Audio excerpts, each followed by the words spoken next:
Salut à tous, le journal du foot de ce vendredi 10 juin. Les Bleus n'ont pas le droit à l'erreur ce vendredi soir en Autriche. Troisième match de la phase de poule de la Ligue des Nations avec comme objectif la victoire forcément pour les champions du monde. Coup d'envoi à 20h45 sur TF1. Il faut absolument s'imposer pour rester en course pour la première place. Après un match nul et une défaite dans cette compétition, Didier Deschamps devrait faire tourner encore une fois lors de cette rencontre à Vienne. Kylian Mbappé est encore incertain. Le défenseur de Liverpool, Ibrahima Konaté, pourrait connaître sa première sélection et en attaque, le duo Benzema-Griezmann devrait débuter. Les infos et rumeurs du mercato, les médias espagnols s'enflamment sur le futur de Zinedine Zidane et une potentielle arrivée au PSG. La presse espagnole qui croit savoir que l'entraîneur français aurait longuement discuté avec Marco Verratti à Ibiza. Il n'en fallait pas plus pour alimenter un peu plus la rumeur d'une signature de l'ancien numéro 10 des Bleus dans le club de la capitale française afin de prendre la succession de Mauricio Pochettino. Concernant Leonardo, le PSG ne fera pas d'annonce officielle à en croire à l'équipe et RMC Sport. Le Brésilien va partir en toute discrétion après la nomination officielle à venir de Luis Campos, qui prendra la suite en tant que conseiller sportif.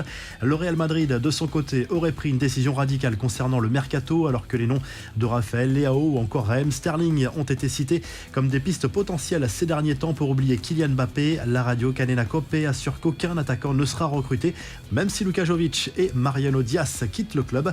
La mise au point à présent de l'agent de Lautaro Martinez, il exclut très clairement un départ de l'attaquant argentin, alors que les rumeurs l'envoient en Angleterre et notamment du côté de Chelsea. Le buteur de l'Inter Milan est sous contrat jusqu'en juin 2026 avec les Nerazzurri.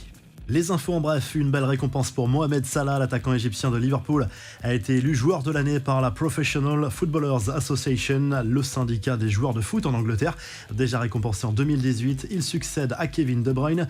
Les suites du fiasco de l'organisation de la finale de la Ligue des Champions au Stade de France, la perte des images de vidéosurveillance de la soirée fait forcément polémique, faute de réquisition judiciaire. Celles-ci ont été supprimées après 7 jours. Pour le moment, les plaintes ne concernent que les actes commis à l'extérieur de l'enceinte. Les images du parvis du stade sont, elles, encore disponibles.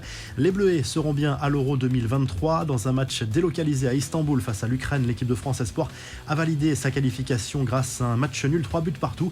But signé Mathis Ablin, Kefren Turam et Amine Gouiri pour les tricolores. Enfin, le site spécialisé Footy Headlines a dévoilé des photos prises visiblement dans une boutique au Qatar de ce qui serait le nouveau maillot domicile du PSG pour la saison à venir.